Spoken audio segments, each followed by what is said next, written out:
नमस्कार दोस्तों, जय श्री राम, जय बागेश्वर धाम। दोस्तों, ये 4 प्रकार का भोजन आपका भाग्य बिगाड़ सकता है, जिससे आपके जीवन में परेशानियां आ सकती हैं। और गुरुजी ने कथा में कहा है कि जैसा खाए वैसा बने मन। अगर आप अशुद्ध भोजन करेंगे तो मन में भी अशुद्धियां आ जाएंगी और आपका मन भगवान में नहीं लगेगा। और दोस्तों, आपको अधिक क्रोध भी आने लगेगा। पूजा पाठ में भी आपका मन नहीं लगेगा। और अगर आप भगवान से दूर रहेंगे, उनका पूजा पाठ नहीं करेंगे, आराधना नहीं करेंगे, तो आपका अच्छा भाग भी आपसे दूर रहेगा। तो दोस्तों, इसीलिए भोजन का जीवन में बहुत अधिक महत्व है, क्योंकि दोस्तों भगवान ही हमारे पालनहार हैं, हमारे कर्ता धर्ता है। इसलिए उनको साथ लेकर चलना भी हमारा एक महत्वपूर्ण कार्य है, क्योंकि उनके कृपा के बिना हमारा जीवन कभी भी सुख में नहीं हो सकता। तो भोजन का हमारे जीवन में बहुत ही महत्व है, क्योंकि वह मन ही है जो हमें भगवान से जोड़ कर रखते हैं। और खराब भोजन के कारण हमारा मन बिगड़ जाता है। इसलिए दोस्तों, आइए जानते हैं कि ऐसे कौन से 4 भोजन हैं जो हमें नहीं करनी चाहिए। दोस्तों, वीडियो शुरू होने से पहले वीडियो को लाइक कर लें और चैनल को सब्सक्राइब करने दोस्तों, जिससे आप पैर बागेश्वर धाम की कृपा सदा सर्वदा बनी रहे। और कमेंट में जय बागेश्वर धाम जरूर लिखें।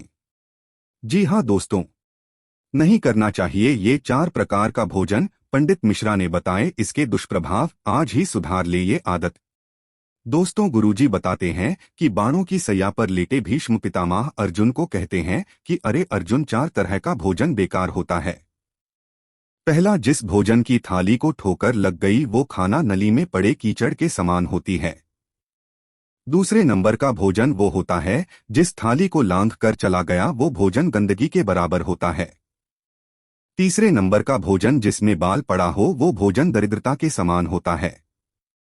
और चौथे नंबर का भोजन वो होता है जो पति और पत्नी अगर एक ही थाली में खाना खाते हैं तो वह मदिरा के तुल्य होता है।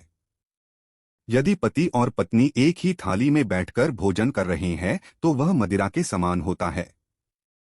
पति के खाना खाने के बाद अगर पत्नी उसी थाली में भोजन करती है, वह चारों धाम के प्रसाद से बड़ा महाप्रसाद बन जाता है।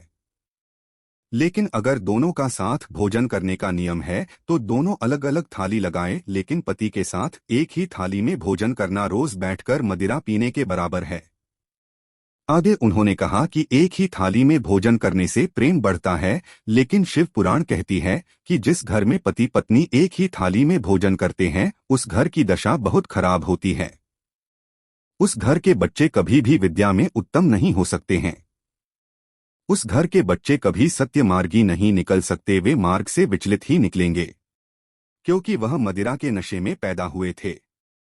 आगे उन्होंने कहा कि अगर बेटी कुंवारी हो और बाप के साथ बैठकर एक थाली में भोजन करती है तो उस बाप की कभी अकाल मृत्यु नहीं होती है, क्योंकि बेटी बाप के काल का हरण कर लेती है।